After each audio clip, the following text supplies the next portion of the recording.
सुंदर वन नाम का एक जंगल था जहाँ टुन्नी चिड़िया अपने माँ टोनी चिड़िया के साथ रहती थी। टुन्नी चिड़िया को बचपन से ही सिलाई करने का बहुत शौक था। जब भी उस समय मिलता तब वो अपने माँ की सिलाई मशीन निकाल कर सिलाई करने लगती। माँ ये देखो ना, मैंने कितनी अच्छी फ्रॉक सिली है। अरे वाह बेटी, तुमने तो बहुत अच्छी सिलाई की है। लेकिन बेटा अपने पढ़ाई पे भी ध्यान दे। मैं तुम्हें एक बड़ी ऑफिसर बनाना चाहती हूँ और तेरी परीक्षा भी होने वाली है और तू सिलाई में लगी रहती है। माँ मुझे सिलाई करना अच्छा लगता है, मैं पढ़ाई के साथ साथ सिलाई करना भी सीखूंगी। मैं कुछ नहीं जानती, बस आप मेरा दाखिला किसी सिलाई सेंटर में करवा। ठीक है टुन्नी, जब तेरा इतना ही मन है तो तेरा दाखिला किसी सिलाई सेंटर में करवा देती है। अगले दिन टोनी चिड़िया टुन्नी चिड़िया को एक सिलाई सेंटर में दाखिला करवा देती है। अब टुन्नी पढ़ाई के साथ साथ सिलाई भी मन लगाकर सीखने लगती है और कुछ ही दिनों में टुन्नी की स्कूल की पढ़ाई हो जाती है। और एक दिन टोनी की सहेली कविता कबूतरी उसके घर आती है।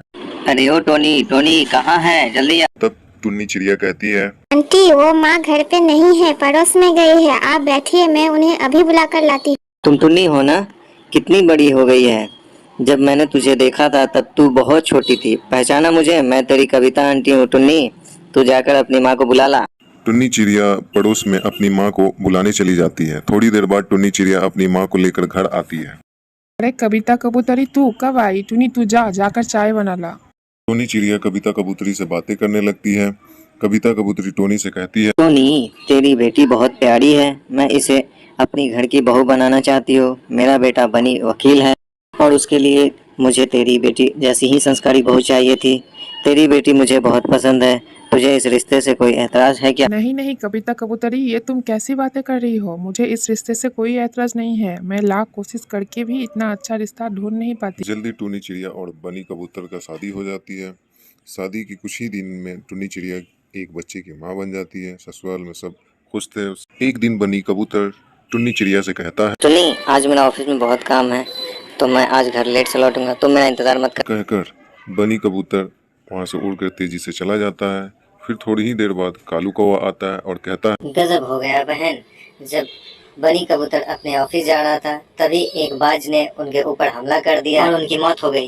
इतना सुनते ही टुन्नी चिड़िया रोने लगती है।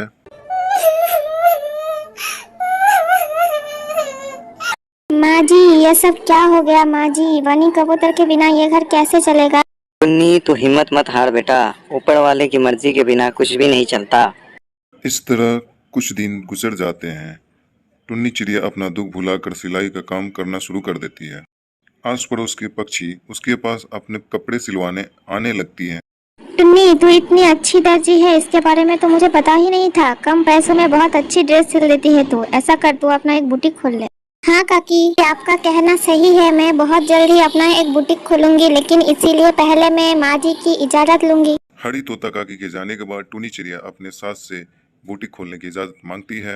माँ जी क्यों ना मैं एक अपनी बुटीक खोल लूं, इससे अच्छी कमाई हो जाएगी। ठीक है टुन्नी, तुझे जो अच्छा लगे वो कर। तू अपने बुटीक का अच्छे से काम कर, मैं तेरे बच्चे को संभाल लूँ। जल्द ही टुन्नी चिड़िया अपना एक बुटीक खोल लेती है। अब उसकी कमाई पहले से दोगुनी हो गई थी। इस तरह टुन्नी चिड़िया अपनी खुशी खुशी जिंदगी बिताने लगती है।